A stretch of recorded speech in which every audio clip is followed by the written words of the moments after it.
Wong with news from here in Taiwan and around the world. A Chinese national is being kicked out of Taiwan for promoting unification with China. The man took a double-sided banner with the Taiwan and China flags on it to the Kinmen government office, where he scattered pro-unification pamphlets. Immigration officials say he's violated cross-strait laws and will be barred from entering the country for 2 years. Officials will also look into what organization invited the man to visit Taiwan. That organization could face penalties as well. Amid heightened cross-strait tensions, there are growing concerns about several apps, web pages, and social media posts that some say may be part of China's cognitive warfare tactics. Cadence Karanta reports.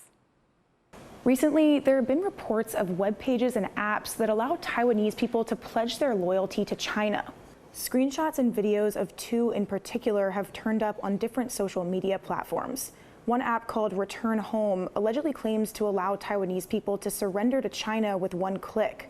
Another webpage called Taiwan Surrender also appears to allow users to indicate they want to surrender and shows how many people in different Taiwanese cities have done so. Screenshots appear to show 13 people in Taipei alone. Taiwan's Mainland Affairs Council previously said the first app could not be found on app stores in either Taiwan or China, raising questions about whether the app really exists. And the second webpage appears to have been taken down. TaiwanPlus was not able to independently verify the existence of either of these platforms and also could not confirm who created them. Still, news of these platforms has gotten quite a bit of attention in Taiwan, both on social media and from government officials. At least one Taipei city councilor is raising alarms about the latest Taiwan Surrender webpage, saying it threatens the security of the city's people. 我必须要要求我们的警察局要针对像有这样子，因为有13个台北市民登入嘛，那必须要稽查这个 APP 的开发者。 那也要通报国安单位，因为这是一个叛国的行为。 Taiwan is particularly sensitive to this kind of news at a time when its government says China has been increasing its intimidation and influence tactics against Taiwan in several new ways, including through social media. China considers Taiwan part of its territory and has said it's willing to take control of it by force. Taiwan rejects this claim. This week, there's also been some discussion about some satellite photos released by China's embassy in the U.S. on social media platform X, showing high-resolution shots of a number of well-known places in Taiwan. The caption says there is but one China in the world and that Taiwan is a part of China's territory. China's Taiwan Affairs Office appeared to signal that these satellite photos showed it could use technology to help better defend its territorial claims. 台湾是祖国的宝岛。 随着大陆科技水平的持续提升，我们丈量国土更精准，守卫家园更坚实，拥抱未来更笃定。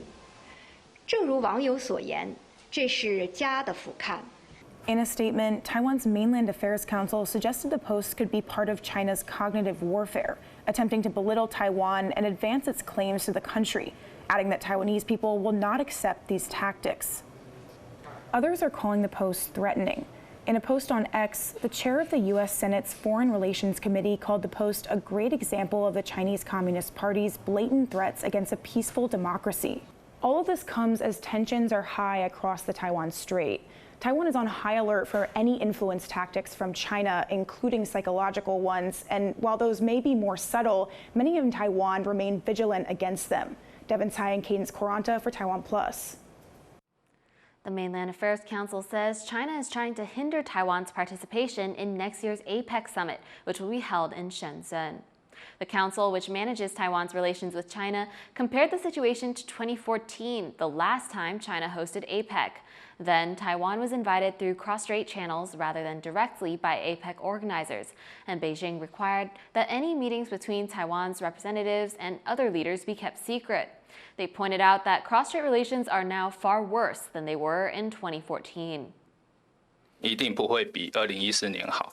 我们会预想到可能会有一些情况啊，那我们会努力守住我方的会员国地位跟尊严。 China views Taiwan as part of its territory and doesn't like it when Taiwan participates in international events. Taiwan's economy minister is upbeat that the nation could get a better trade deal with the U.S. 我们看到了乌云慢慢散去，我们看到了很多的曙光跟阳光。对等关系一定会往好的方向来进行。Gong's remarks come as Taiwan continues trade negotiations with the U.S., which currently imposes a 20% reciprocal tariff on most Taiwan exports. President Lai Ching-te said that while the country is seeking better terms with the U.S., Taiwan can use its strengths in manufacturing and communications technology to help the U.S. reindustrialize and build tech hubs. Taiwan's economic think tank said Thursday that the tariff rate could be reduced to 15% without stacking on top of existing rates. The U.S. Supreme Court is weighing whether the Trump administration went too far in using emergency powers to impose global tariffs. So far, the justices sound skeptical, but even if they rule against Trump, his team could still have other legal ways to tax imports. John Van Trieste reports.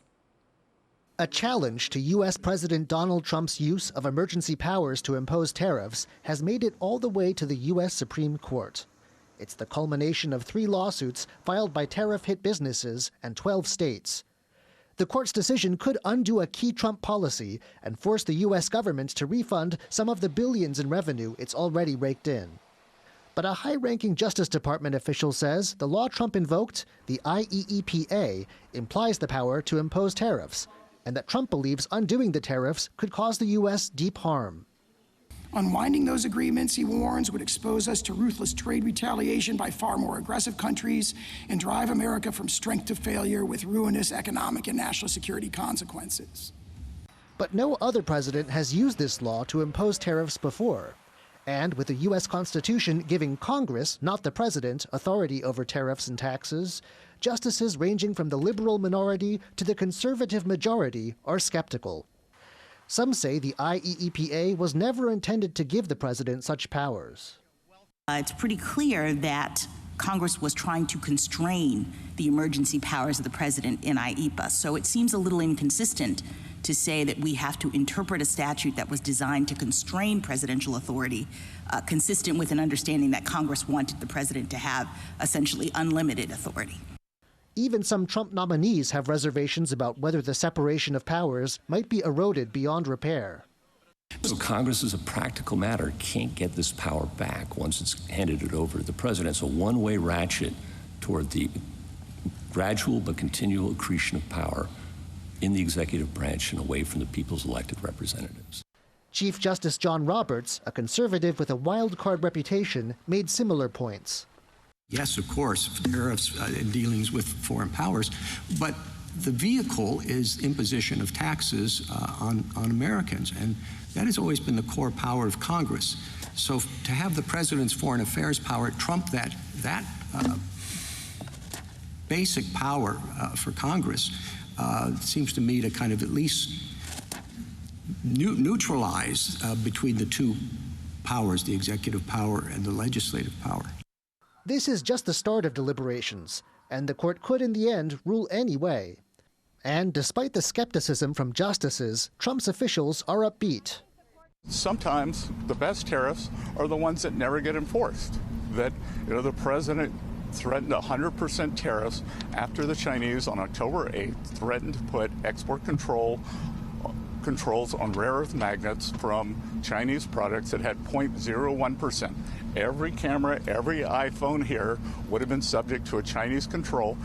Because he had the ability to threaten the 100% tariff, he was able to successfully execute on foreign policy. Even if the court does rule against Trump, it won't spell the end of U.S. tariffs. There are other Trump administration tariffs that this case won't consider. And there are other laws Trump could use to keep tariffs up, even if the speed and intensity are restricted. Still, after backing Trump policies in a string of decisions this year, the court seems ready to at least consider putting a check on the president. Andy Xue and John Van Trieste for TaiwanPlus.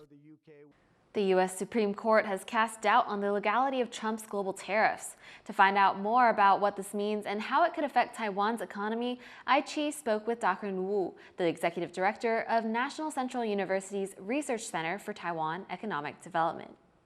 Could you briefly explain the current situation regarding the U.S. Supreme Court questioning Trump's authority on tariffs? 美国它的这个关税的征收啊，最主要是国会的权利，而不是美国总统的权利。好，但是呢，川普好，它是沿用1977年有一个 IEEPA 的法案。好，它基本上只是在针对跟美国敌对的一些国家，它可以采用一些这个贸易的手段，去制裁这些国家。好，我们大概都可以看到这些大法官，基本上他们认为川普是没有这个权利，去动用关税。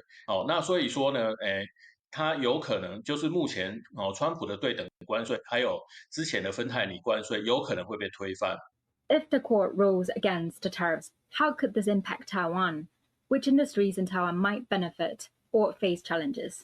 我们的这个20%这个部分就会被取消了，那我们就回到美国的最惠国待遇的关税，大概是3%多。那这个对我们台湾的相关的这些产业，就是会有一些正面的一些效益啦。但是我要提醒的另外一件事就是真正对台湾杀伤力最大的，其实是美国贸易扩张法232条款里面的半导体关税。其实跟半导体相关的很多产品都被涵盖进去，包括手机、笔电、伺服器，这些都是。所以呢，这一类的产品呢，其实是我们台湾出口的主力。我们目前出口就是这些电子产品，它的占比是70%，所以其实最大的部分并不是在对等关税的规范而是那个232条款的规范。那232条款呢，现在还没有定案。What is your view on Taiwan's economic outlook in light of this potential tariffs decision? 232条款的半导体关税，它一旦开始实施之后，那我们的出口有可能会有很大幅度的反转。那这个呢，是我们对台湾接下来我们整个经济成长要面对的这个挑战。如果我们跟美国之间的这个谈判最后的结果出来，我们承诺到美国去做大投资的话，那它代表的就是未来我们很多企业它的投资重心是在美国，而不是在台湾。那这个呢，就是会影响我们台湾的民间投资。那它除了影响到我们当年的 GDP 之外，它其实呢也会影响到未来3年、5年、10年的 GDP。因为投资呢就是经济成长最重要的动能。That was Dr. Wu, head of the National Central University's Center for Taiwan Economic Development. South Korean authorities are searching for 5 people believed to be trapped after a tower collapsed at a power plant. The 60-meter-high steel boiler tower was being torn down when it collapsed in the city of Ulsan. 4 people have been rescued from under the structure, which had been in use for over 4 decades. South Korea's President Lee Jae-myung has ordered an all-out effort to save the trapped workers. Prosecutors in Taipei have detained a key suspect in a money laundering case involving a massive Cambodian scam ring. The suspect, a female manager surnamed Gu, is being held incommunicado. She's one of 5 major figures thought to be involved in operations in Taiwan connected to the Prince Group.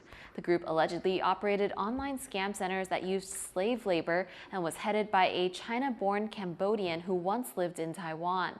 Earlier, prosecutors seized 18 properties, 26 luxury cars, and 60 bank accounts linked to the case. 3 people remain unaccounted for after a fishing boat capsized near the Tamsui Estuary in northern Taiwan. 6 other crew members were rescued by a passing fishing vessel. The Coast Guard says it has sent out more patrol boats and asked a helicopter for rescue assistance. Thank you for watching What's Up Taiwan. You can visit the TaiwanPlus website or follow our social media for more stories from Taiwan and around the world. Finally, we leave you with images of a flaming tar barrel tradition in England. I'm Tiffany Wong. Take care and see you next time.